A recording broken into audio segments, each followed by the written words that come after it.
নমস্কার, রাজনৈতিক দৃষ্টিকোণে আপনাদের স্বাগত। লোকসভা নির্বাচনকে কেন্দ্র করে যখন রাজ্য রাজনীতি তুঙ্গে, এই মুহূর্তে আমরা আমাদের সাথে চর্চায় পেয়েছি রাজ্যের দুজন যুব নেতাকে। আমার ডান পাশে রয়েছেন নবারুণ দেব, সেক্রেটারি ডিওয়াইএফআই যুব নেতা, এবং আমার বাঁ পাশে রয়েছেন অম্লান মুখার্জি, স্পোক পার্সন বিজেপি যুব মোর্চা।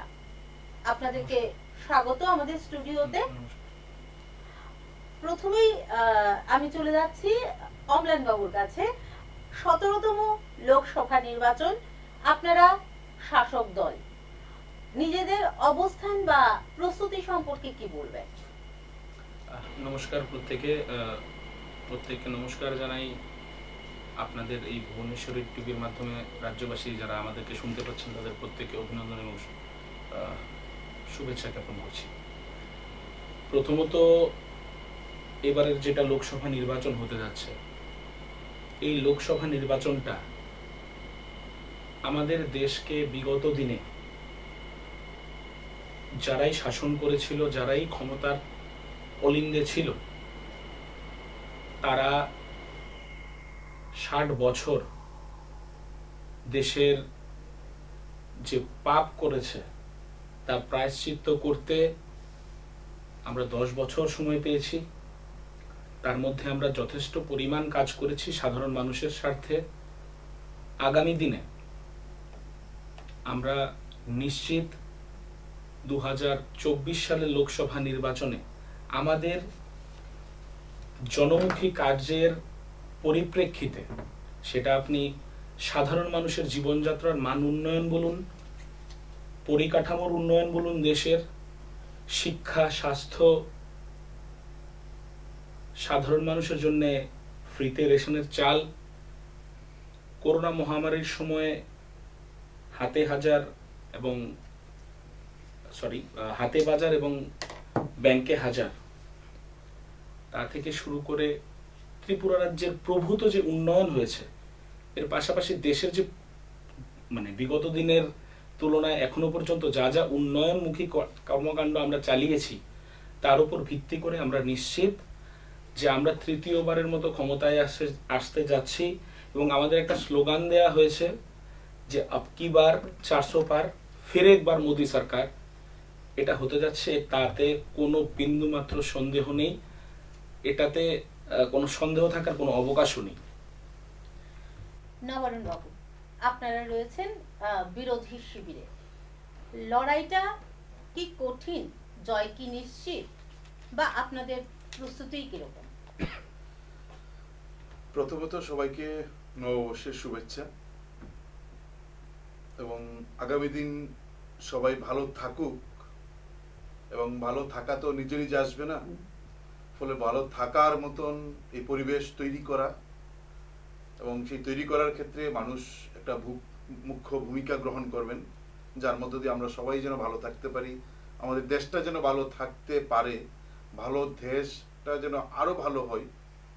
ফলে নববর্ষে তার একটা শুভকামনা মানুষের কাছে রইল, সেইভাবে মানুষ ভূমিকা নেবেন। 2 নম্বর হচ্ছে, শুরুতেই একটা কথা আমি একটু সংশোধন করে নিচ্ছি। এটা হচ্ছে 18তম আমাদের দেশের সাধারণ নির্বাচন। এর আগে আমরা 17টা নির্বাচন অতিক্রম করে এই নির্বাচনে আমরা অংশগ্রহণ করছি। স্বাধীনতার পর যা 17টা নির্বাচন ইতিমধ্যে যা সংগঠিত হয়েছে, তার মধ্যে 77 সালের নির্বাচনটা বাদ দিলে বাকি থাকে আর 16টা নির্বাচন স্বাধীনতার পর। এই 17টার মধ্যে 77 সালের নির্বাচন বাদ দিলে যে 16টা নির্বাচন সংগঠিত হয়েছে, এই প্রথম আমাদের দেশ এরকম একটা সময়ে আমাদের দেশে নির্বাচন, আমরা যাচ্ছি নির্বাচনে যখন দেশটা ভয়ঙ্কর ভাবে রক্তাক্ত আক্রান্ত। দেশ মানে একটা ভৌগোলিক সীমারেখা নেই, যে এই একটা ভৌগোলিক সীমারেখা, এটাই দেশ। দেশ মানে হচ্ছেন দেশের মানুষ, দেশ মানে তার মানুষের, এই দেশের তার সমস্যা, তার থাকা, তার সামাজিক, তার সাংস্কৃতিক, তার রাজনৈতিক নানা রকম যে জিনিসগুলা একটা দেশের ভিতর আছে, এগুলা নিয়ে। ফলে সব মিলে আমাদের দেশটা সবচেয়ে স্বাধীনতার পর এই ৭৬ বছর পর একটা ভয়ঙ্কর আক্রমণের মুখোমুখি আমরা আছি। ফলে এই দেশটাকে রক্ষা করার প্রশ্ন আমাদের সামনে এসছে। কারণ দেশটা যাদের দ্বারা পরিচালিত হচ্ছে, আমার প্রথম মাথায় রাখতে হবে দেশবাসী, আমি একবারও মনে করি না যে আমার কথা আমি কাউকে জ্ঞান দিচ্ছি বা আমি আমার কথা শুনে কেউ ভোট দেবেন, কিন্তু আমি জাস্ট একটু মনে করে দিতে চাইছি যারা দেখছেন তাদেরকে, যে এই প্রথম আমাদের দেশটা এরকম মানুষ শাসন, এরকম দল শাসন করেছেন যে দল যাদের দ্বারা পরিচালিত তারা স্বাধীনতার আন্দোলনে বিশ্বাসঘাতকতার ভূমিকা পালন করেছেন। স্বাধীনতার লড়াইয়ে তারা ছিলেন ইংরেজের দালাল।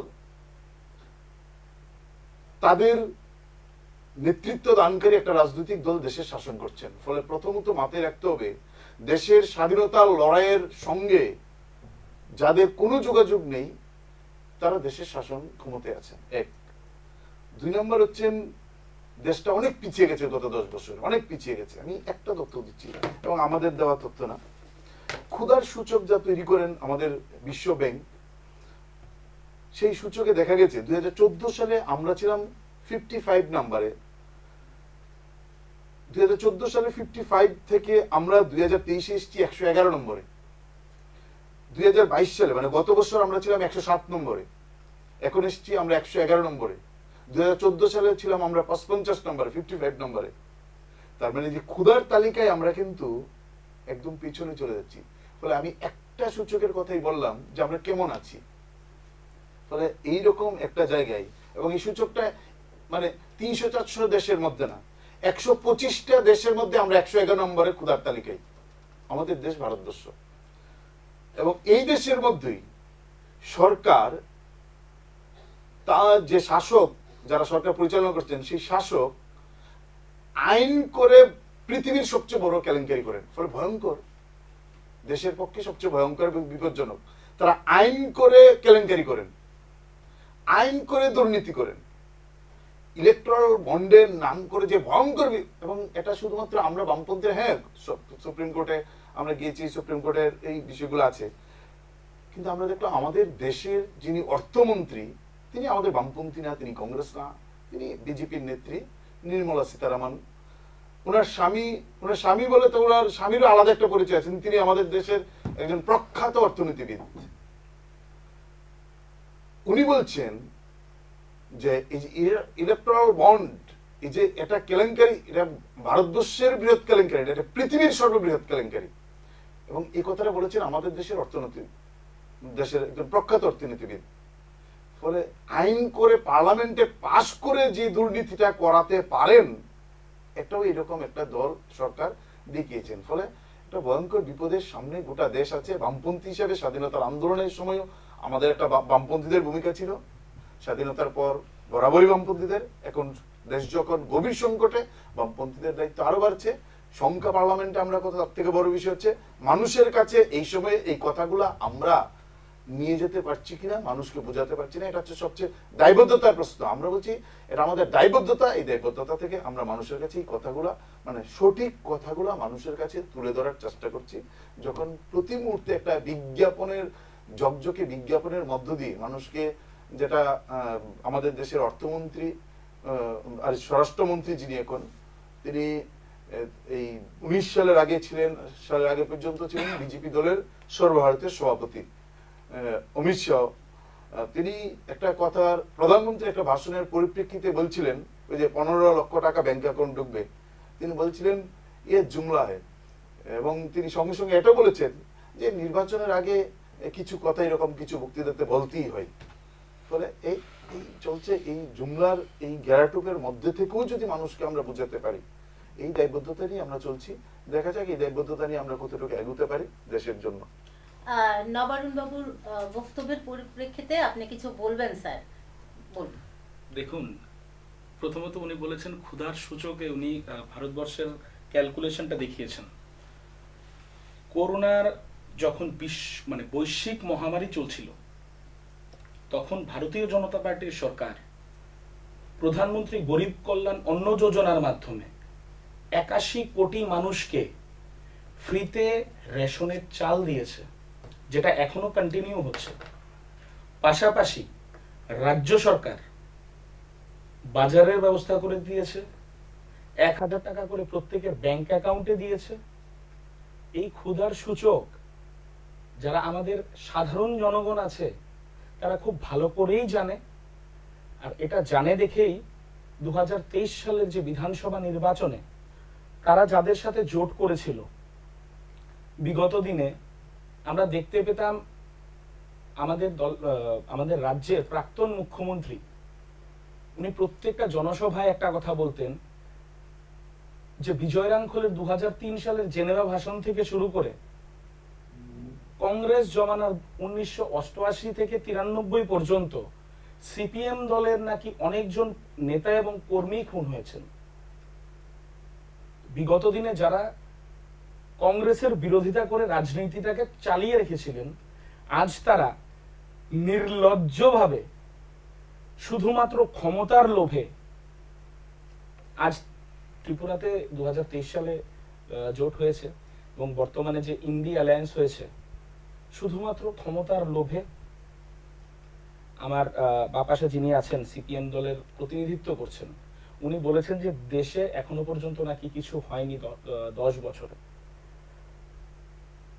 গত 10 বছরে এখনো পর্যন্ত তাদের সরকার যখন ছিল, মানে 2018 পর্যন্ত সাধারণ মানুষের বাড়িতে কত শতাংশ মানুষের বাড়িতে পানীয় জলের লাইন ছিল? 2.61%। এটা সেক্রেটারিয়েটে আমাদের তৎকালীন DWS minister Sushanta Chowdhury press কনফারেন্সের মাধ্যমে জানিয়েছেন। বর্তমানে কত আছে? 63.61%। এটা কি উন্নয়ন হয়নি? সাধারণ মানুষ ফ্রিতে পানীয় জল পাচ্ছেন, এটা কি উন্নয়ন না? মানুষের বেসিক নিডস না এগুলো? ঘর বিগত দিনে কয়টা দেওয়া হয়েছিল সিপিএম আমলে? ইন্দিরা আবাস যোজনার নামে যে সর্ববৃহৎ কেলেঙ্কারি কংগ্রেস এবং বিগত দিনে যারা সরকারে ছিলেন বিভিন্ন রাজ্যে, তারা ইন্দিরা আবাস যোজনার নামে যা ঘাপলাবাজি করেছেন তা বর্তমানে জিও ট্যাগিং এর মাধ্যমে বন্ধ হয়ে গেছে। তাদের যে ন্যাক্কারজনক রাজনীতিটা, যে রাজনৈতিক ব্যবসাটা তারা চালাচ্ছিলেন, সেটা তাদের বন্ধ হয়ে গেছে। এখনো পর্যন্ত প্রায় 4.5 লক্ষের বেশি ঘর আমরা ত্রিপুরা রাজ্যে প্রদান করেছি। দায়িত্ব নিয়ে বলছি। আগে কয়টা ন্যাশনাল হাইওয়ে ছিল? একটা মাত্র ন্যাশনাল হাইওয়ে ছিল, তাও বৃষ্টির দিনে ধস পড়লে বন্ধ হয়ে থাকতো। বর্তমানে কটা? 6টা ন্যাশনাল হাইওয়ে। কিছু কিছু জায়গায় কাজ কমপ্লিট হয়নি, কাজের রাস্তার কাজ এখনো চলছে। বিগত দিনে এসব কল্পনা করা গেছিল? রাজধানী এক্সপ্রেস কল্পনা করা গিয়েছিল? বন্দে ভারত এক্সপ্রেস কোনোদিন আমরা ভাবতে পেরেছি ভারতবর্ষে চলবে? ভারতবর্ষের প্রত্যেকটা ক্ষেত্রে, সেটা আর্থ সামাজিক উন্নয়ন থেকে শুরু করে প্রত্যেকটা মানুষের জীবনযাত্রার মান উন্নয়ন একমাত্র ভারতীয় জনতা পার্টির সরকার করেছে। এটা আমি দায়িত্ব নিয়ে বলছি। সেটা যুবকদের বিগত দিনে 2018 থেকে 2023 পর্যন্ত 2 বছর করোনা মহামারীর মধ্যেও আমরা এখনো পর্যন্ত 23,033 জনকে সরকারি চাকরি প্রদান করেছি। এটা আমি বলছি না, বিধানসভার মধ্যে তৎকালীন তথ্য এবং সংস্কৃতি দপ্তরের মন্ত্রী সুশান্ত চৌধুরী তথ্য দিয়ে বলেছেন। আর বিগত দিনে আমরা কি দেখেছিলাম? যে সিপিএম আমলে যতগুলো চাকরি দেওয়া হয়েছিল তার মধ্যে 10,323 অবস্থা কি হলো? রাষ্ট্রীয় মাধ্যমিক সুরক্ষা অভিযান বা এরকম কিছু বলে রামসার চাকরি ছিল, 156 জনকে ছাঁটাই করা হয়েছিল। 1993 সালে যখন বামফ্রন্ট সরকার পুনরায় ক্ষমতায় আসে, আমাদের মিউনিসিপ্যালিটিতে প্রায় 200 জনের মতো চাকরি দেওয়া হয়েছিল কংগ্রেস আমলে, তাদেরকে চাকরি থেকে বার করে দেওয়া হয়েছিল। তো তারা সাধারণ মানুষের কথা চিন্তা করবে? সেটা হাস্যকর বিষয় ছাড়া আর কিছু না। কারণ বিগত দিনে আমরা পত্রিকা খুললে দেখতে পেতাম যে কংগ্রেস আর সিপিএম এর দুর্নীতি আর দুর্নীতি। উনি বলছেন যে ইলেকটোরাল বন্ড নিয়ে কথা। তাদের দল কটা রাজ্যে ক্ষমতায় আছে আর আমাদের দল কটা রাজ্যে ক্ষমতায় আছে? তো ইলেকটোরাল বন্ড বা যারা আমাদেরকে ফান্ড দিতে চাইছে, তো কে বেশি পাবে সেটা নিয়ে ওনাদের এত মাথা ব্যথা কেন? বিগত দিনে একটা খুব ছোট্ট একটা জিনিস আছে যে সিপিএম বলতো গ্রামে গ্রামে যে ইন্দিরা গান্ধী ডাইনি বুড়ি, কাটা হাতটা ঝুলাইয়া দেশটা খাইলো জ্বালাইয়া। আর অপরপক্ষে কংগ্রেস বলতো চীনের দালাল চীনে যাও, দেশ আমাদের গড়তে দাও, আমরা বলিনি, কংগ্রেস বলতো। আজ ক্ষমতার লোভে এই দুদল একসাথে মিলেছে, যারা ঘাপলাবাজির সরকার, তারা আজ নাকি দেশের উন্নয়ন করবে, ভাবলেই হাসি ওঠে। নিয়ে নিচ্ছি ছোট্ট একটা বিরতি, ফিরে আসছি আবারও বিরতির পর। নববর্ষ উপলক্ষে সিস্টার স্পাইসেসের পক্ষ থেকে সকলকে আন্তরিক প্রীতি ও শুভেচ্ছা। Sister spices. স্যার, স্যার,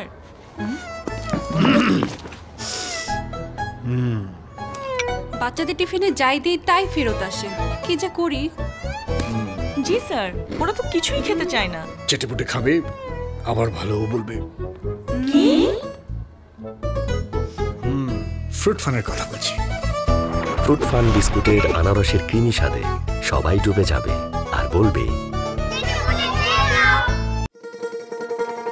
শোনো শোনো ভোজন রসিক, শোনো মন দিয়া, ঝাঁঝের স্বাদে রান্না করো লং তরাই দিয়া। ইলিশ সর্ষে পোস্ত বাটা যেমন ইচ্ছে নাও, মালাই চিংড়ি মাংস কষা চেটে পুটে খাও, আহা চেটে পুটে খাও, আহা চেটে পুটে খাও। লং তরাই কাচ্চি ঘানির সর্ষে তেলে টেস্ট, যে খাবে সেই বলবে লং তরাই বেশ। লং তরাই সর্ষের তেল, ঝাঁঝে স্বাদে তোমাকে চাই। আহা লং তরাই বেশ, আহা লং তরাই বেশ। গয়না যখন বোঝে তোমার স্টাইল, শ্যাম সুন্দর কোম্পানি জুয়েলার্স। আবারও ফিরে এলাম বিরতির পর আলোচনায়। আপনারা দুজনেই আমাদের রাজ্যের যুব নেতা। আমরা জানি যে দেশের উন্নয়নের ক্ষেত্রে যুব সমাজ একটা গুরুত্বপূর্ণ ভূমিকা পালন করে থাকে। তো এনডিএ জোট না ইন্ডিয়া জোট, যুব সমাজের কাছে কোন জোট বেশি গ্রহণযোগ্য এবং কেন? দুজনের কাছে একই প্রশ্ন আমার, আপনারা পক্ষে বিপক্ষে বলবেন।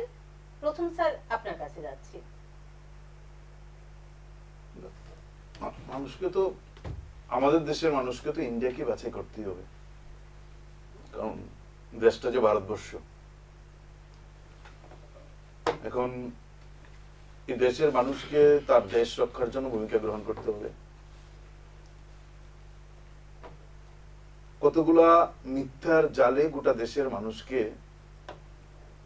ডুবিয়ে দেওয়ার একদম নিখুঁত পরিকল্পনা দেশের সরকারের, রাষ্ট্র শক্তির। যেমন দেখা যাচ্ছে, অনেকেই প্রশ্ন জিজ্ঞেস করেন, এই যে সবগুলো টিভি চ্যানেল, বিশেষ করে ন্যাশনাল লেভেলের যা মেইন স্ট্রিম মিডিয়া, তারা তো কাউকে দেখাচ্ছেন না, শুধুমাত্র দেশের প্রধানমন্ত্রী, স্বরাষ্ট্রমন্ত্রী, বিজেপি দেখাচ্ছেন। এই মেইন স্ট্রিম মিডিয়ার কাছে অনেক খবর, যে খবর মেইন স্ট্রিম মিডিয়া দেখায় না, গুরুত্বপূর্ণ খবর। কারণ এটা দেখে তো দেশের মানুষ সিদ্ধান্ত নেবেন না। এখন দেশের মানুষ অনেকে মনে করছেন মেইন স্ট্রিম মিডিয়া কেন দেখাচ্ছেন না, আমি সেখান থেকে শুরু করতে চাই। আমাদের দেশে মেইন স্ট্রিম মিডিয়া আম্বানির ছেলের প্রি ওয়েডিং শুটিং 3 দিন, তার জন্য দিনের পর দিন এই টিভির একটা ব্যাপক অংশ খরচ করছেন, দেখাচ্ছেন কি রান্না হচ্ছে, কতজন রান্না করছেন, কি খাওয়াচ্ছেন, কোন শাড়িটা পরবেন, কোন অতিথি আসছেন, কি শাড়ি পরে আসছেন, কি শার্ট পরে আসছেন, কে কে আসছেন, তার নামে, এই নিয়ে 3 দিন মেইন স্ট্রিম মিডিয়া। কোন দেশে, যে দেশে আমাদের সবচেয়ে বেশি ক্ষুধার্ত মানুষ যে দেশটাতে বাস করে, এই দেশে মেইন স্ট্রিম মিডিয়া খবর করেন। এখন এই যারা খবর করেন, তারা এই দেশে কত মানুষ ক্ষুধার্ত সেই খবর করবেন না। কেন করবেন না? কারণ এই যে টিভি চ্যানেল গুলা, তার মালিকই হচ্ছেন আদানি আম্বানি, এবং তাদের টাকাই দেশের শাসক দল চলেন। এখন খুব সোজা করে কেউ বলতেই পারেন যে এই যে ইলেকট্রাল বন্ডের টাকা নিচ্ছেন, কে নিবেন, কে বেশি পাবেন, মানে দুর্নীতির মধ্যে হচ্ছেন। কেন বেশি দুর্নীতি আমরা করছি, ওরা কম দুর্নীতি করলে আমাদের কি দোষ? অদ্ভুত বিষয়। মানে চুরি তারা করে, আমরা চুরি করছি, মানে তারা কম চুরি করলে আমার কি দোষ, আমরা তো বেশি চুরি করতে পারি, আমরা বড় ডাকাত। মানে যদি ডাকাত আর চুরের মধ্যে যদি লড়াই হয়, সেখানে তো আমরা ঢুকতে পারবো না, আমাদের দ্বারা সম্ভব না। চোর ডাকাতের খেলায় তারাই খেলবেন যারা চোর ডাকাতে খুব ভালো। কিন্তু আমাদের প্রশ্ন হচ্ছে তারা চোর ডাকাতের খেলুক, কিন্তু আমাদের প্রশ্ন হচ্ছে দেশটার কি হবে। এখন এই যে বললো না কতজনের চাকরি হয়েছে, আমি তো রেকর্ডিং দেখাতে পারি যে আজকে বাংলায় বলছেন একজন মন্ত্রী এতজনের চাকরি হয়েছে, তারপর দিন ইংরেজিতে বলছেন একজন এতজনের চাকরি হয়েছে, কারোর সঙ্গে কারোর মিল নাই। আর যে এখন প্রার্থী হয়েছে পশ্চিম ত্রিপুরা কেন্দ্রে, যাকে এই যে ক্লাসের অবাধ্য ছেলেটাকে যেভাবে ক্লাসের স্যার বের করে দেন ক্লাস থেকে দুষ্টামি করলে, এরকম করেই তো মুখ্যমন্ত্রী থেকে সরিয়েছিলেন ওনাকে। উনি আরেকটা তথ্য দিতেন, ঠিক এরকম ভাবে কি আপনাদের বর্তমান রাজ্য সম্পাদক একটু আমি জিতেন্দ্র চৌধুরীকে সেট করা হয়েছিল নাকি? একটু আমি বলি, আমি কোন ডিস্টার্ব করি না, একটু ভদ্রতা রাখো। আমি বললাম ঠিক যেভাবে মুখ্যমন্ত্রী ওনাকে এই পদ থেকে সরিয়ে দেওয়া হয়েছিল, তিনি একটা তথ্য দিতেন। ফলে এই তথ্যের কারবারে তো ওরা বেস্ট, তথ্যের কারবারে তাদের সঙ্গে কেউ এগুতে পারবেন না। বিশাল, তারা ঘুম থেকে উঠে একজনের, মানে তারা প্রত্যেকের তথ্য, কার তথ্য ঠিক তারা নিজেও জানেন না। মানে এটা হচ্ছে ভাই বলে যাও, যে যেটা পাবে সেটাই খাবে আর কি, এরকম।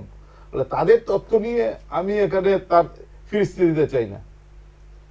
করোনায় যদি কারোর মৃত্যু হয়, দিল্লি সরকার একটা ঘোষণা করলেন, রাজ্য সরকার একবারে আরেকটু ঘোষণা করলেন, 7 লক্ষ টাকা করে দেওয়া হবে। আমি বলছিলাম আপনারা তো সংবাদ জগতে আছেন, খবর নিয়ে দেখুন, আমাদের কাছে তো কয়েকশো মানুষ মারা গেছেন, একজন পেয়েছেন টাকা 7 লক্ষ টাকা করে।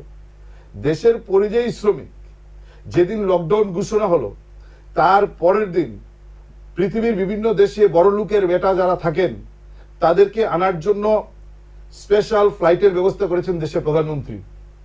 এক রাজ্য থেকে আরেক রাজ্যে পরিযায়ী শ্রমিক যারা নিজের শ্রম বিক্রি করে, কঠোর পরিশ্রম করে তারা রোজগার করেন। আসামের ছেলেটা থাকেন মহারাষ্ট্রে, মহারাষ্ট্রের ছেলেটা থাকেন কেরালা, পশ্চিমবঙ্গের ছেলেটা থাকেন বিহারে, শ্রমিকের কাজ করেন।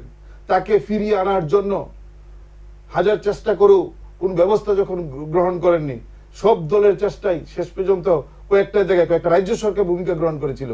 পরিযায়ী শ্রমিক আমরা দেখেছি, বাবা ছেলে মা মাথায় এই জিনিসপত্র নিয়ে প্রায় 2000 কিলোমিটার পাড়ি দিয়ে যখন পরিশ্রান্ত হলো, দিনের পর দিন হাঁটতে হাঁটতে রেল রাস্তায় ধরে ওই শ্রমিকরা হাঁটছেন। কারণ রেল রাস্তা হচ্ছে এরকম একটা রাস্তা যে এটা দিক নির্দেশ করে আমি এখান দিয়ে যেতে পারবো, এক শহরের কত গলি দিয়ে সে হাঁটতে পারবেন না। এই রেলে হাঁটতে হাঁটতে যখন পরিশ্রান্ত হয়ে বাচ্চা দুটাকে নিয়ে মা বাবা একসঙ্গে টিফিনটা করছেন, হঠাৎ করে রেল এসে 4টা দেহকে 8টা টুকরো করে দিয়ে গেল আমাদের দেশের শ্রমিক। এই পরিযায়ী শ্রমিকের যখন এই অবস্থা, আমাদের দেশের সরকার তখনও হাল ফিরেনি। তারা দিচ্ছেন তথ্য করোনায় কি করেছেন। এখন দেখা যাচ্ছে এই করোনার জন্য প্রধানমন্ত্রী যে অ্যাডভার্টাইজ করেছিলেন যে ওই কোভিড ভ্যাকসিনের, এখন দেখা গেল ওই কোভিড ভ্যাকসিনের কোম্পানি আমাদের দেশের বিজেপির ফান্ডে সবচেয়ে বেশি টাকা দিয়েছেন প্রধানমন্ত্রী অ্যাডভার্টাইজের পর। ফলে এই যে ঘাপলা যারা বলেন, তারা যে কত এটার ভিতরে ঢুকে বসে আছেন, সেটা হচ্ছে সবচেয়ে বড় বিষয়। সিপিএম কংগ্রেসের জোট নিয়ে তারা বলেন এই এটাকে আমরা অস্বীকার করি। আমরা কোনো সময় অস্বীকার করি যে আমাদের কমরেড শহীদ হয়েছেন, আমাদের নেতা শহীদ হয়েছেন, আমরা অস্বীকার করি। ইতিহাসকে আমরা বিকৃত করি না তো, কিন্তু এটাও তো মনে রাখতে হবে যে এরকম ঘটনা যা ত্রিপুরা হয়েছে, আগামীবার বিজেপি আসলে গোটা দেশে তা হবে। এবং আমাদের দেশের এই যে অর্থমন্ত্রী নির্মলা সীতারামন, ওনার স্বামী শেষ পর্যন্ত কি বললেন, বলছেন আবার যদি বিজেপি আসে দেশে আবার কবে নির্বাচন হবে কিনা, সেটা হচ্ছে সবচেয়ে বড় প্রশ্ন। আপনার কিছু বক্তব্য আছে? শুনুন, উনি যেটা বলেছেন যে আপনি আমাদেরকে যে প্রশ্নটা করেছেন যে এনডিএ না ইন্ডিয়া, আমি আপনার প্রশ্নটার মধ্যে একটু সংশোধন করতে চাই। ওটা ইন্ডিয়া না, ওটা ইন্ডি অ্যালায়েন্স। কারণ আপনি যদি দেখতে পান বা একটু বিশদে যদি আলোচনা করতে হয় যে ইন্ডি অ্যালায়েন্সটা কি, মূলত ইন্ডিয়া অ্যালায়েন্সটা কিছুই না, শুধুমাত্র ক্ষমতার লোভে নিজের স্বার্থ উদ্ধারের জন্য কিছু কিছু রাজনৈতিক দল, এখানে 41টা রাজনৈতিক দল আছে, তারা একটা প্ল্যাটফর্মে এসছে। কেন এসছে? মমতা বন্দ্যোপাধ্যায় এসছে নিজের ভাইপো অভিষেক বন্দ্যোপাধ্যায়ের রাজনৈতিক কেরিয়ার সেট করার জন্য, স্ট্যালিন এসছেন ওনার ছেলে উদয়নিধি স্ট্যালিনকে সেট করার জন্য, পাশাপাশি উদ্ধব ঠাকরে এসছেন ওনার ছেলে আদিত্য ঠাকরেকে সেট করার জন্য পলিটিক্যালি। আর ওনাদের সবচেয়ে বড় যে পার্টিটা আছে, ওই পার্টির নেতা শ্রীমতী সোনিয়া গান্ধী ওনার ছেলেকে বিগত 20 বছর ধরে 66 বার লঞ্চ করানোর চেষ্টা করেছেন। এবার এই 88তম লোকসভা নির্বাচন ওনার 67তম বারের লঞ্চিং প্যাড তৈরি হয়েছে। উনি আবারও লঞ্চ হওয়ার জন্য তৈরি হচ্ছেন। বিগত দিনের মতো এবারও উনি লঞ্চ হতে পারবেন না। পাশাপাশি উনি যা যা কিছু বলেছেন, আমাদের কাছে তথ্য আছে আমরা কি কাজ করেছি। আয়ুষ্মান ভারত, এই আয়ুষ্মান ভারত প্রকল্পের মাধ্যমে গরিব মানুষ, গরিব শ্রমজীবী মেহনতি মানুষ যারা বিগত দিনে স্বাস্থ্য পরিষেবা, উন্নত স্বাস্থ্য পরিষেবা পেতে তাদের ঘটিবাটি পর্যন্ত বিক্রি করতে হয়েছে, তাদেরকে আজ আমরা 5 লক্ষ টাকা পর্যন্ত বিনামূল্যে স্বাস্থ্য পরিষেবা সুযোগ দিচ্ছি। এখনো পর্যন্ত ভারতবর্ষে কতজন পেয়েছেন এটা জানেন? এখনো পর্যন্ত প্রায় 6 কোটি, একদম একুরেট ফিগারটা আমি বলছি, প্রায় 6,27,76,259 জন আয়ুষ্মান ভারত যোজনায় লাভবান হয়েছেন।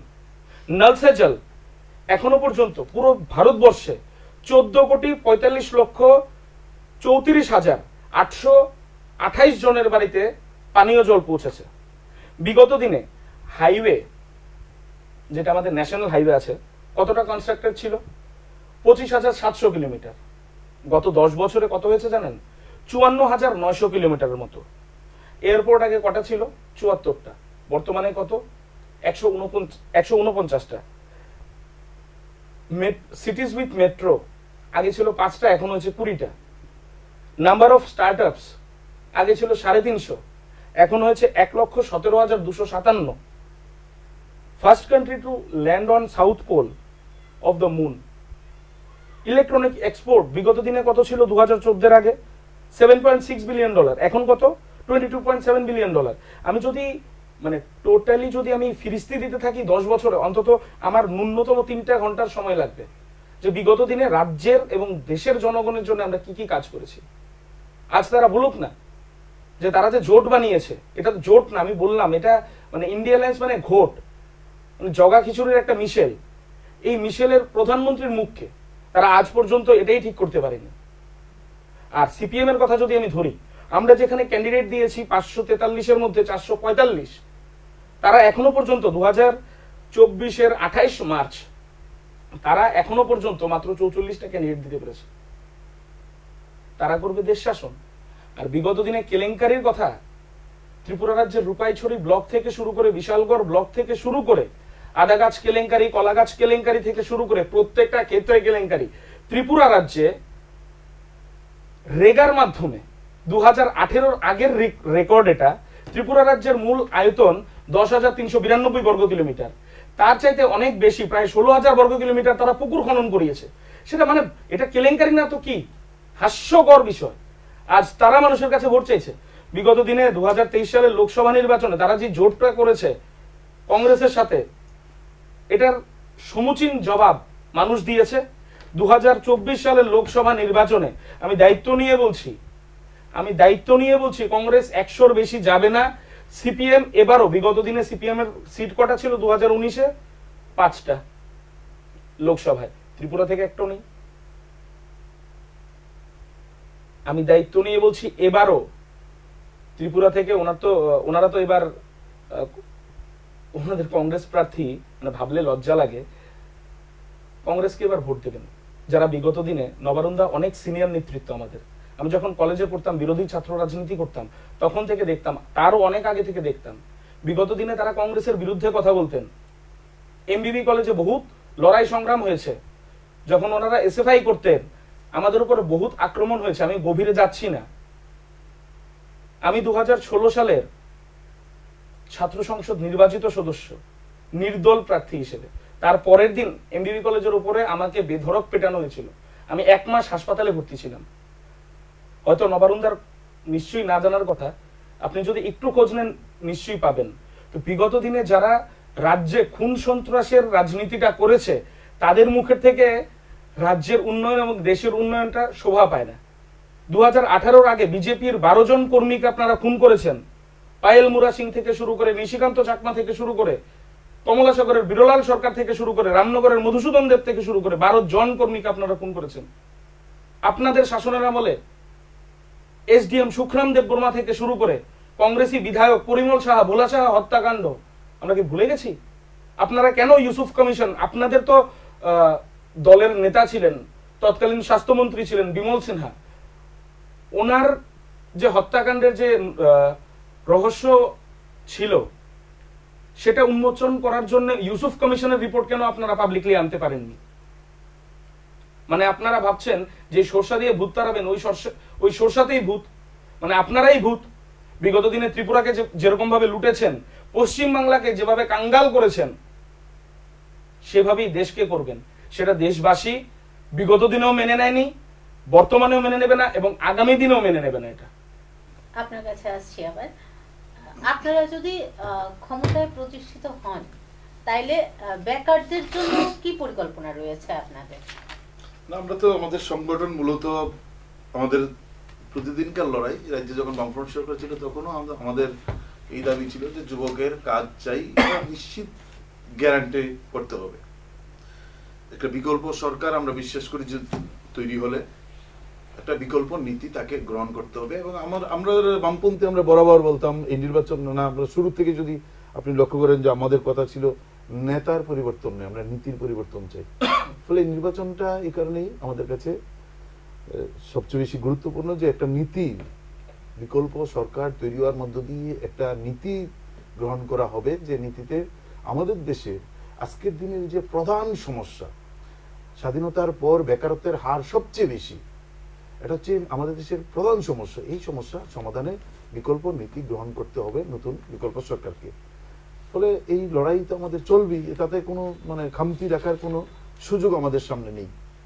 সঙ্গে হচ্ছেন যে এই আজকে সন্ধ্যার সময় ফোন করছেন কমলপুর বাড়ি, ওনার জিবি হাসপাতালে ওনার ভাইকে নিয়ে ভর্তি, একটা অপারেশন হবে, উনি সাহায্য চাইলেন এবং সেই সঙ্গে বললেন যে ডাক্তারবাবুরা জানিয়ে দিয়েছেন তার যে আয়ুষ্মান কার্ডে কিছু হবে না, একটা মেশিন বাইরে থেকে ভাড়া করতে হবে অপারেশনের জন্য, ফলে সেখানে তাকে টাকা দিতে হবে, মানে এই খরচপাতি সরকারি হাসপাতাল জীবিতে বহন করতে হবে।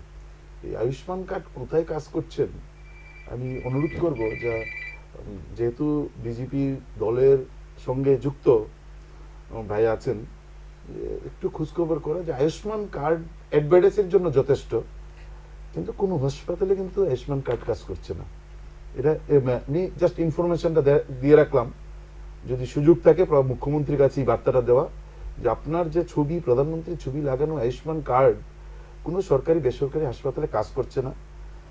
যদি কাজ করে তাহলে মানুষ উপকৃত হবে, যদি এটা হবে কিনা সন্দেহ আছে, কারণ যেভাবে তারা ঘোষণা করেছেন প্রতি পরিবারের সবাইকে, দেখলাম যে বাড়িতে অফিসার আছেন তারাও আয়ুষ্মান করছেন, যে বাড়িতে খাবার নেই তারাও আয়ুষ্মান করছেন, সবাই আয়ুষ্মান, সব বাড়ির সব মানুষের প্রত্যেককে 5 লক্ষ টাকা। বিষয়টা নিয়ে স্বাভাবিকভাবেই প্রশ্ন তৈরি হয় যে কি করে সম্ভব, এবং এখন দেখা যাচ্ছে তা কোনো জায়গাতেই কাজ করছে না। একটা কথা তো না বললেই না হয় যে বিজেপি সরকার এলো, 6 বছর হলো, মাঝখান দিয়ে মুখ্যমন্ত্রীকে রহস্যজনক কারণে মুখ্যমন্ত্রী পরিবর্তন হলো, আবার নির্বাচন হলো, নির্বাচনে ভোট কমলো, সিট কমলো, যাই সরকার হলো। যে চ্যালেঞ্জ নিয়ে বলেন যে বামফ্রন্টের সময় নাই, রূপাইছড়ি এই সেই কেলেঙ্কারি, কোনো মাইকেল আলের কোনো হিম্মত নেই, বামফ্রন্ট সরকারের মন্ত্রী না পঞ্চায়েতের মেম্বারকে কোনো কেলেঙ্কারির দায়ী তার বিরুদ্ধে ব্যবস্থা গ্রহণ করা কোনো মাইকেল আল্লের ক্ষমতা নেই।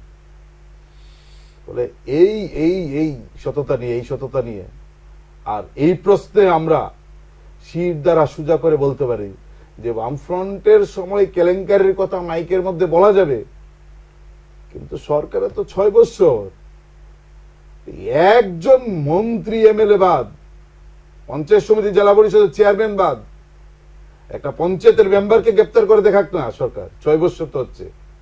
আর বিপ্লব দেব বড় বড় কথা বলছিল শুরু থেকে 2018 সালে মুখ্যমন্ত্রী হওয়ার পর, একজনকে অ্যারেস্ট করে চার্জশিট দোক না। এই হিম্মত নেই। মানুষকে বোকা বানানোর জন্য ওই বামফ্রন্ট এই কেলেঙ্কারি সেই কেলেঙ্কারি এই সেই এই যে জুমলা কথা, যদিও রাজনৈতিক ভাবে তাদের একটা কালচার, এটা বলতে হবে, এটা বলবেন না। আর যে বলছেন না এই যে বিধানসভায় কি হয়েছে জুট, আর এই যে মির্জাফর, এই মির্জাফর যদি মির্জাফরের ভূমিকাটা, প্রদ্যুৎ দেববর্মা মির্জাফরের ভূমিকাটা না গ্রহণ করতো, বিজেপির 5 বছর পর এত খুন সন্ত্রাস, আগুন ভাঙচুর, বাড়িঘর আক্রমণ, পার্টি অফিস পুড়িয়ে দেওয়া, সিপিএম এর রাজ্য দপ্তর পুড়িয়ে দেওয়া, জেলা অফিস পুড়িয়ে দেওয়া, প্রতিবাদী কলম অফিস পুড়িয়ে দেওয়া, সাংবাদিক পেটানো, ডাক্তার পেটানো, নার্স পেটানো, সিপিএম এর নেতা পেটানো, এত কিছু করার পর বিজেপির ভোট কমে 39%, মাত্র 39%। বিজেপির সিট কমলো, ভোট কমলো 18 সালের পর এবার। আর এই যে মির্জাফর, প্রদ্যুৎ দেববর্মা যদি না থাকতো, 42টা কেন্দ্রে যদি না দিত প্রার্থী, তাহলে তো ডাকি সহ বিসর্জন দেওয়ার কথা ছিল। বড় বড় কেলেঙ্কারি। আমার কথা না, আমি বলছিলাম এটাকে ভাষণ দেওয়ার জন্য না। আমরা যখন চ্যালেঞ্জ দিতে বলতে একজনকে অ্যারেস্ট করার ক্ষমতা নাই, এই বিজেপি সরকারের ক্ষমতা নেই। এই যে বাদল চৌধুরীকে নিয়ে টানাটানি হলো, চার্জশিটটা দিতে পারলো না, এত বছর 6 বছর হলো চার্জশিটটা দিতে পারলো না। ক্ষমতা নেই চার্জশিট দেওয়ার, ক্ষমতা নেই চার্জশিট দেওয়ার। বলে আমি বাইরে অন্য কিছু নিয়ে খুব বেশি আলোচনা নাই, বলে যা হচ্ছে মানুষ তো দেখছেন, দেশটা কোন দিকে যাচ্ছে, কি হচ্ছে, যে জল কলের কথা, বাড়ির কথা, আরে মানুষ খেতে পারছেন না। রেগার মজুরি কত হওয়ার কথা ছিল, প্রতিশ্রুতি দেওয়া হয়েছিল, রেগার মজুরি সেই জায়গায় গিয়েছে। 50 লক্ষ চাকরি হওয়ার কথা ছিল, প্রথম বছর হয়েছে। বছরে 2 কোটি চাকরি হবে 2014 সালে নরেন্দ্র মোদী ঘোষণা করেছিল, বছরে 2 কোটি না, 2014 থেকে 2024 10 বছরে 2 কোটি বেকারের চাকরি হয়েছে দেশে। কি কি বলছিলেন, খুব ভালো করেই বলছিলেন, শুনতে আমারও মজা লাগছিল। একটু মাঝখানে অন্যমনস্ক হয়ে গিয়েছিলাম একটা জিনিস দেখতে দেখতে, কি এয়ারপোর্ট করেছেন, এই করেছেন, সেই করেছেন। একটু খবর রাখতে হবে। যুব আন্দোলন যে কোনো রাজনৈতিক দলে, হ্যাঁ আপনি বিজেপি করছেন, আমি বামপন্থী রাজনীতি করছি, কিন্তু দেশের খবর তো রাখতে হবে। স্বাধীনতার পর সবচেয়ে বেশি খেলার স্টেডিয়াম বিক্রি করে দিচ্ছেন এই সরকার, বন্দর, রেল স্টেশন, রেল, আমাদের যে রাজধানী এক্সপ্রেস, এই রাজধানী এক্সপ্রেস আছে এখন, এটাকে প্রাইভেটাইজেশন করে দেওয়া হচ্ছে। এখন কি বলছেন, বন্দে ভারত করেছেন। আমি আজকে দেখছিলাম বন্দে ভারতের কথা যারা বলছেন, একটু তো খবর রাখতে হবে, নয়তো তো মানুষ বারবারই বলবেন ও কি আমাকে বোকা বানাতে চায়নি। বন্দে ভারতের হাইয়েস্ট স্পিড হচ্ছেন 160 কিলোমিটার পার ঘন্টা। আজকে থেকে অনেক বছর আগে যে ট্রেন চালু হয়েছেন তার নাম হচ্ছে, আমি রাজধানী না তারপর একটা বলছি, রাজধানীর পর যেটা আছে শতাব্দী। শতাব্দী বন্দে ভারতের হচ্ছে 160 কিলোমিটার পার ঘন্টা, শতাব্দীর হচ্ছে 150 কিলোমিটার পার ঘন্টা। আজকে থেকে বহু বছর আগে যখন শতাব্দী তৈরি হয়, তখনই তার স্পিড দেওয়া হয়েছিল 150 কিলোমিটার পার ঘন্টা। তার বহুত পরে এই যে বন্দে ভারত চালু হয়েছে 160 কিলোমিটার। কিন্তু এটাকে খুব বাজনাবাজি উদ্বোধন করা হয়েছে কেন, এটাতে বেশি কামাই করতে হবে মানুষের। শতাব্দীর যা রেট তার থেকে অনেক বেশি বন্দে ভারত, মানুষ থেকে রোজগার করার জন্য মানুষকে। যে রাজধানীটাকে পাল্টে দিল, এই যে পাল্টে দিল কেন, এটা এই যে এখন প্ল্যাটফর্ম বিক্রি হচ্ছে, এয়ারপোর্ট বিক্রি হচ্ছে, আমাদের ইন্ডিয়ান এয়ারলাইন্স বিক্রি হয়ে গেল টাটার কাছে। এই ইন্ডিয়ান এয়ারলাইন্স একটা সময় প্রাইভেট ছিল, জওয়াহরলাল নেহরুর নেতৃত্বে আমাদের দেশের প্রধানমন্ত্রী হওয়ার পর স্বাধীন ভারতবর্ষে এই ইন্ডিয়ান এয়ারলাইন্স আমাদের রাষ্ট্রায়ত্তকরণ করা হয়। সেই রাষ্ট্রায়ত্তকরণ ইন্ডিয়ান এয়ারলাইন্স সরকারের অধীন থেকে আবার প্রাইভেটাইজেশন করে দেওয়া হলো। আমাদের দেশের ইন্ডিয়ান এয়ারলাইন্স, আমাদের দেশের মানুষের রক্তে ঘামে গড়ে ওঠা এই যে হাজার হাজার কিলোমিটার রেল লাইন, এই রেল লাইন বিক্রি হচ্ছে। রেল স্টেশন বিক্রি হচ্ছে, বিমানবন্দর বিক্রি হচ্ছে, জলবন্দর বিক্রি হচ্ছে, দেশের স্টেডিয়াম বিক্রি হচ্ছে। কারা বিক্রি করছেন? দেশের সরকার বিক্রি করে দিচ্ছেন, বলছেন এই পাইপলাইন বিক্রি করে টাকা আনছেন। আমার দেশের সম্পদ বিক্রি করছেন। এখন আমি বলছি একটা সহজ কথায়, বাবা, একটা ছেলের বাবা অনেক সম্পদ করে দিয়ে গেছেন। এই ছেলের বাবা যখন মানে অসংখ্য সম্পদ তৈরি করে দিয়েছেন, আর ছেলে বসে বসে সম্পদ বিক্রি করে আর খাচ্ছেন, ওই পাড়ার লোকগুলো ওই ছেলেটাকে কি বলেন? ছেলে বলেন বাবা সম্পদ করে দিয়েছেন, ছেলেটা বসে বসে খাচ্ছেন, ছেলেটা বাউন্ডাল ছেলে। বাউন্ডাল ছেলে কেরে? ওই ছেলেটা সম্পদ বাড়াচ্ছে না, ছেলেটা বাবার তৈরি করে দেওয়া সম্পদ বিক্রি করে ঘরে বসে বসে খাচ্ছেন আরামে আর আয়েসে। ওই আরামে আয়েসে খাওয়া ছেলেটা আরো সুন্দর গাড়ি নিয়ে আরো সুন্দর ড্রেস পরে যখন বেরোচ্ছেন, তখন কিন্তু পারবেন ওই বাউন্ডাল ছেলে বাবার সম্পদ বিক্রি করে ভালো ড্রেস পরে বেরোচ্ছেন। বলে বাউন্ডাল ছেলে চাই না, আমরা একটা ছেলে চাই যে ছেলেটা যে সম্পদ আছে সেই সম্পদটা বিক্রি না করে এই সম্পদ থেকে আরেকটা বড় সম্পদ তৈরি করবে। তার জন্য আমরা দেশটাকে বাঁচানোর জন্য ওই যে মানে জিতেগা জোড়ো ভারত জিতেগা ইন্ডিয়া এই স্লোগান যে রেস হয়েছে, এটাকে আমরা সমর্থন করছি। আপনার কিছু বক্তব্য রয়েছে? অবশ্যই আছে। একটা কথা আছে, ওপার বাংলায় খেলাত, এপার বাংলায় সাম্যবাদ, সালাম নেবেন প্রণামবাদ, বিকাশ নেবে গরুর স্বাদ, সেলিমের বেলায় শুয়োরবাদ, এরই নাম মার্ক্সবাদ। কথাগুলো কেন বলেছে জানেন? উনি যা যা বলেছেন, উনি সিপিআইএম দলের খুব তাত্ত্বিক নেতা, কিন্তু উনি এটা ভুলে গেছেন যে কোনো সম্পদ বিক্রি করা আর ওই সম্পদের আইপিও বের করার মধ্যে যে বিশাল তফাৎ আছে। There is a vast difference between মানে আইপিও বের করা আর বিক্রি করা। উনি আরেকটা কথা বলতে ভুলে গেছেন, আমি এক্সপেক্ট করছিলাম যে উনি বলবেন যে এলআইসিটাও বিক্রি করে দিয়েছে। বিগত কোয়ার্টারে এলআইসির লাভের পার্সেন্টেজটা কত ছিল জানেন? বিগত কোয়ার্টারে প্রায় 15,300 কোটি টাকা আইপিও বিক্রি করে। উনি নিশ্চয়ই জানেন আইপিওর ব্যাপারে, যদি না জানেন আমি বলবো ওনাকে একটু পড়াশোনা করে নেওয়ার জন্য। এর পাশাপাশি উনি মানে অনেক কিছু বলেছেন, বাউন্ডুলে এই সেই। বিগত দিনে আবার আরেকটা কথা বলেছেন যে শিরদাঁড়া সোজা রাখার কথা। তো শিরদাঁড়া যদি আমাদের সোজা না থাকে, আপনাদের নাকি সোজা? যেই মাঠঘাট আপনারা গরম করতেন, আপনারা এতটাই রাজনৈতিকভাবে দেউলিয়া হয়ে গেছেন, আপনারা কংগ্রেসের সাথে জোট করেছেন, তখন আপনাদের শিরদাঁড়াটা কি পকেটের মানিব্যাগের মধ্যে ঢুকিয়ে নিয়েছেন? তারপর ওনাদের কাছে কোনো ক্লিয়ার ভিশন নেই যে ওনারা 2024-এর লোকসভা নির্বাচনে কি নিয়ে মানুষের কাছে যাচ্ছে। আমাদের কাছে অবভিয়াসলি ক্লিয়ার ভিশন আছে। আমরা যা যা কাজ করেছি কাজের ফিরিস্তি দিচ্ছি, এবং আগামী দিনে কি কি কাজ করব সেটার ফিরিস্তিও দেব। বলছি তো আমরা ডেভেলপড নেশন বাই 2047, আমরা অলিম্পিক হোস্ট করতে চাই 2036-এর মধ্যে, স্পেস স্টেশন বানাতে চাই 2035-এর মধ্যে, স্পেসে অ্যাস্ট্রোনটস পাঠাতে চাই 2025-এর মধ্যে, man on moon by 2040, 5 trillion economy বানাতে চাই 2027-এর মধ্যে, থার্ড লার্জেস্ট ইকোনমি বানাতে চাই 2026-এর মধ্যে। কিন্তু অপরপক্ষে তারা কি চাইছে? তারা চাইছে যে বিগত দিনে তারা অনেক কিছু বলেছেন যে আমাদের নেতারা নাকি হাঁটতে পারবে না, এই করতে পারবে না, সেই করতে পারবে না। তো আপনারা ক্ষমতা থেকে কেন ক্ষমতাচ্যুত হয়েছেন?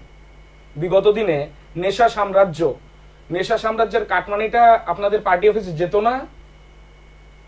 বিগত দিনে আপনারা 7.5 লক্ষ বেকার তৈরি করেছিলেন। আপনারা সরকারি চাকরি কিভাবে দিতেন? আপনাদের মিছিলে ঝান্ডা নিয়ে হাঁটতে হবে, তাও হাঁটতে হাঁটতে হাজার হাজার যুবকের তারা ওভারএজ হয়ে গেছে, তারা চাকরি পায়নি। আজ তাদের কারণে বর্তমানে ভারতীয় জনতা পার্টির সরকার প্রতিষ্ঠিত হয়েছে। আপনাদের দোষটা কি জানেন তো? আপনাদের সরকার আগামী কোনোদিনই ক্ষমতায় আসবে না, কারণ আপনারা যা যা পাপ করেছেন মানুষের সাথে। আপনারা চাঁদাবাজি চালাতেন, সেটা আপনাদের এসএফআই এর 5 টাকা থেকে শুরু করে নারী সমিতির 5 টাকা, এরপরে কর্মচারী লেভি থেকে শুরু করে সিপিএম পার্টি অফিসে ইলেকশনের নামে সাধারণ মানুষের ঘাড় মোটকে যে টাকাটা তুলতেন, ওই তাদের অভিশাপ, সাধারণ মানুষের অভিশাপ। 10,323 থেকে শুরু করে বিভিন্ন মানুষ যারা বিগত দিনে চোখের জল ফেলেছিল, যোগ্যতার নিরিখে যারা চাকরি পায়নি, বিগত দিনে আপনাদের সিপিএম এর পার্টি অফিস থেকে এলসিএম নেতা, ডিসিএম নেতা, সিসিএম নেতা, আপনারা কি কি নেতা বানান যারা মানে রাজ্যের মানুষের সাথে এবং দেশের মানুষের সাথে প্রতারণা করে, তাদের চোখের জলের কারণে আজ আপনারা ক্ষমতাচ্যুত। আপনারা কটা সিট পেয়েছেন? আপনারা তো 11টা সিট পেয়েছেন, বর্তমানে একটা কমে 10টা হয়েছে। আপনারা কোন মুখে কথাগুলো বলছেন? আপনারা যাদের সঙ্গে নিয়েছেন তারা কটা সিট পেয়েছে? আপনারা জোটটা কেন করেছিলেন? বা প্রদ্যুৎ মানিক্যকে আপনারা ম্যানেজ করতে পারেননি দেখে এখন আপনি ওনাকে মির্জাফর এই সেই বলছেন কেন? কৃষ্ণনগর যখন সভা চলছিল আপনারা নির্দল প্রার্থীকে সমর্থন করেছিলেন। তৎকালীন আপনাদের নির্বাচনে যিনি প্রার্থী ছিলেন পুরুষোত্তম রায় বর্মন, ওনার সভার মধ্যে আপনাদের জোট সঙ্গী কংগ্রেস নেতা 6 আগরতলা থেকে সিপিএম এর ভোটে জিতিয়ে মানে দুবার জিতে আসা নেতা প্রদ্যুৎ মানিক্যকে স্টেজে ওঠাননি পাবলিসিটি স্টান্ট করানোর জন্য? আপনি কি কথা বলছেন? বিগত দিনে আপনারা যা যা পাপ করেছেন রাজ্যের মানুষ, প্রত্যেকটা মানুষ একদম পই পই করে জানে। আপনি যখন কথাগুলো বলছিলেন আমার লিটারালি আই ওয়াজ লাফিং, আমি হাসছিলাম আপনাদের এই মানে সাধারণ কাণ্ডজ্ঞান ছাড়া কথাবার্তা শুনে।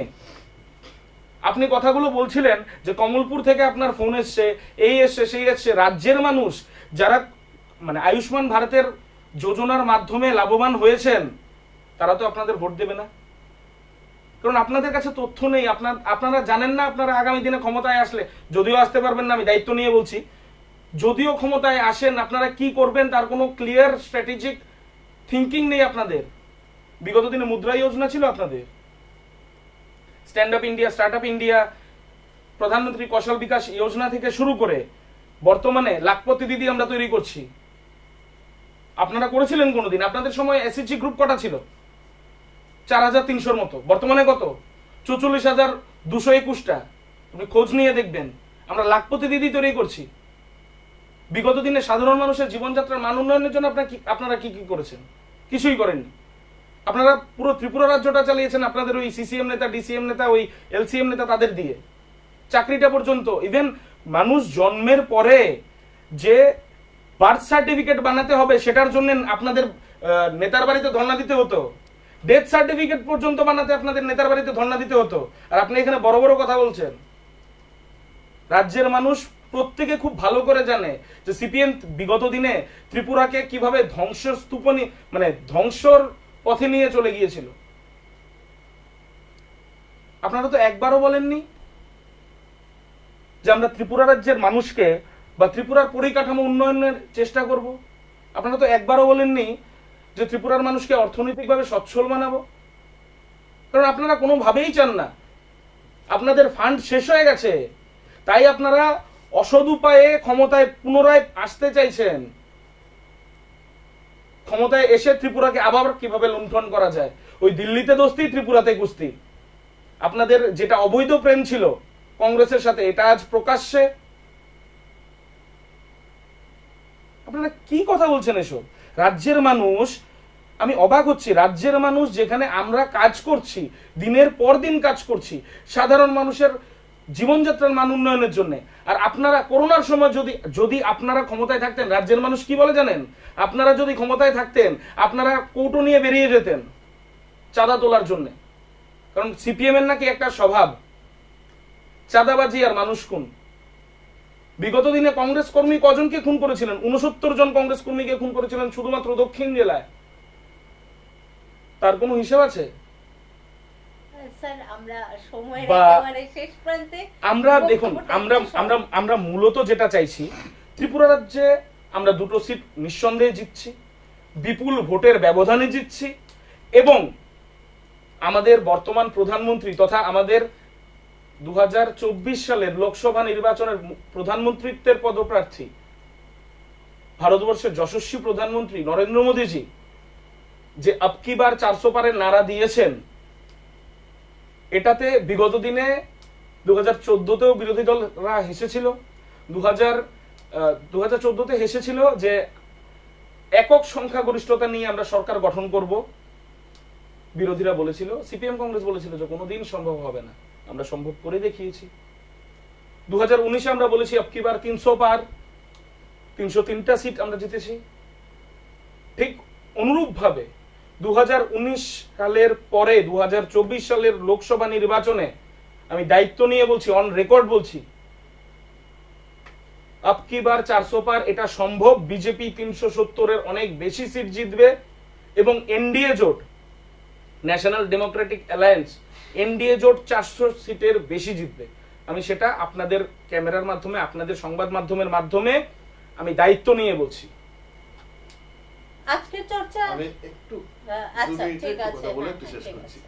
কংগ্রেস নিয়ে তো অনেক কথা বলছেন, আমি জাস্ট কয়েকটা নাম উল্লেখ করে দিচ্ছি, একটু মনে করে দিচ্ছি। আমাদের রাজ্যের যিনি মুখ্যমন্ত্রী শ্রদ্ধেয় মানিক সাহা, তিনি বলেছিলেন আমি কংগ্রেস করতাম। আমাদের রাজ্যের যিনি শিক্ষা থেকে এখন কৃষির দায়িত্বে এলেন, রতনলাল নাথ, কংগ্রেসের নেতা। সুশান্ত চৌধুরী, যুব কংগ্রেস থেকে বিজেপির নেতা, এখন মন্ত্রী। পাঞ্জি সিংহ রায়, কংগ্রেস থেকে মন্ত্রী। অলিক মজুমদার, আগরতলা মিউনিসিপ্যালিটির মেয়র প্রার্থী, রামনগরের, কংগ্রেস থেকে এসছেন। কংগ্রেস নিয়ে উনি খুব বলছিলেন কংগ্রেস। গোটা বিজেপিটা যে কংগ্রেসের উপর, ওই দিল্লিতে একটু সুতায় নাড়া পড়লে এখান থেকে সব ফাঁস খুলে আবার হুস করে ঢুকে যাবেন, সেটা কিন্তু একটু মনে রাখতে হবে। কারণ কংগ্রেস ভবনের দরজাটা শুনছিলাম যে তারা খোলা রেখেছেন, যদি একটু ডিল পরে কিন্তু সব ছুটে ওই ঘরে আবার চলে আসবেন।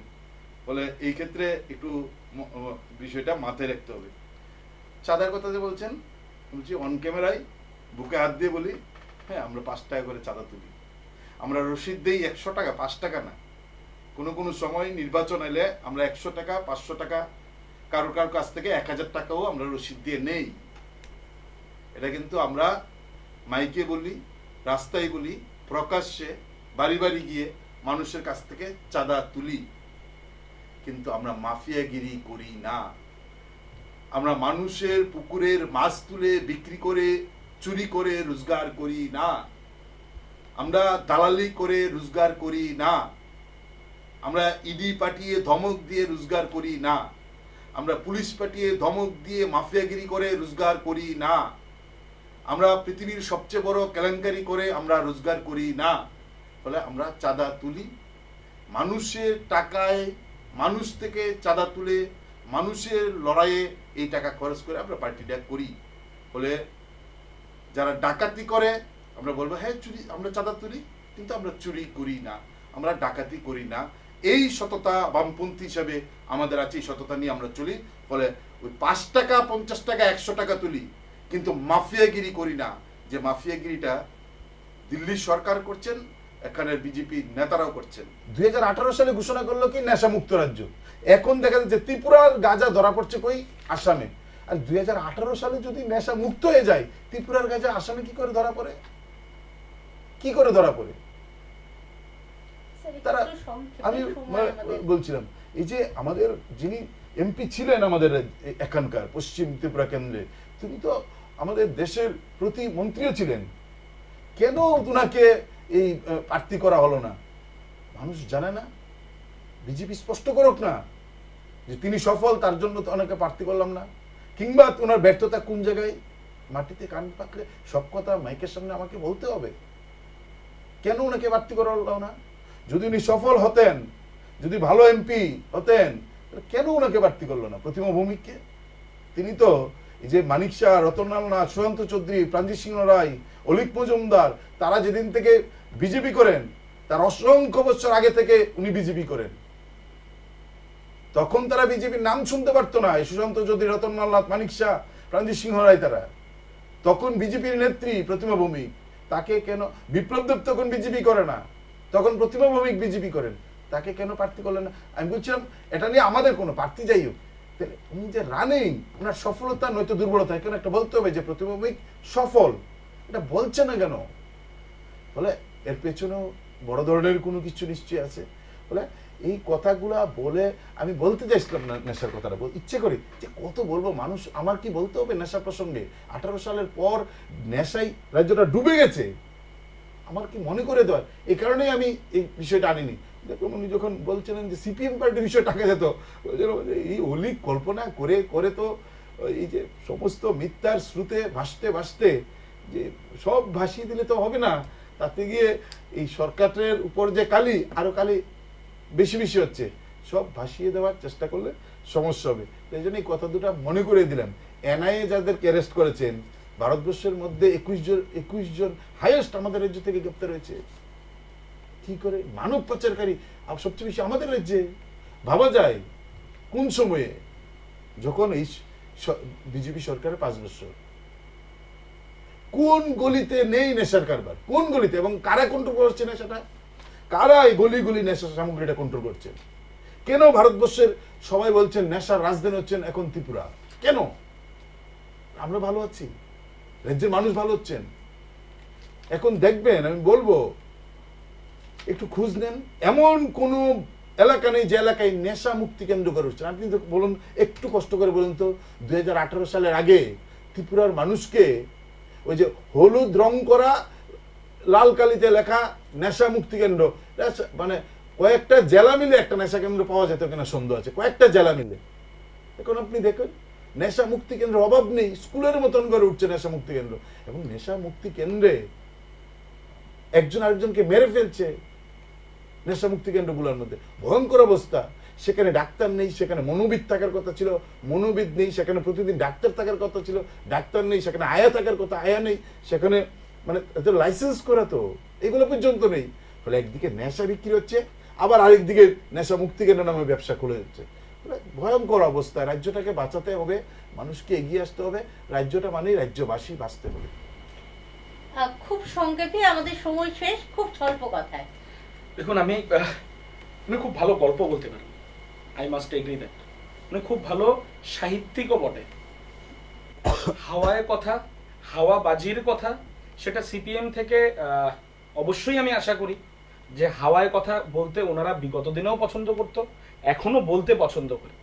আপনি যেখানে প্রশ্নটা করেছেন যে আগামী দিনে যদি তারা ক্ষমতায় আসতে পারে কি করবে, এটা নিয়ে একটা কোনো কথা আছে? একটাও কিন্তু কথা নেই, ন্যূনতম। কারণ তারা জানে যে তারা শুধুমাত্র সান্ত্বনা, মানে কনসোলেশন প্রাইজের জন্য তারা এখানে লড়াইটা করছে। বিগত দিনে আমরা, তারা একটা সবসময় একটা কথা বলে থাকে যে আমরা নাকি দেশের কোনো উন্নয়ন করিনি।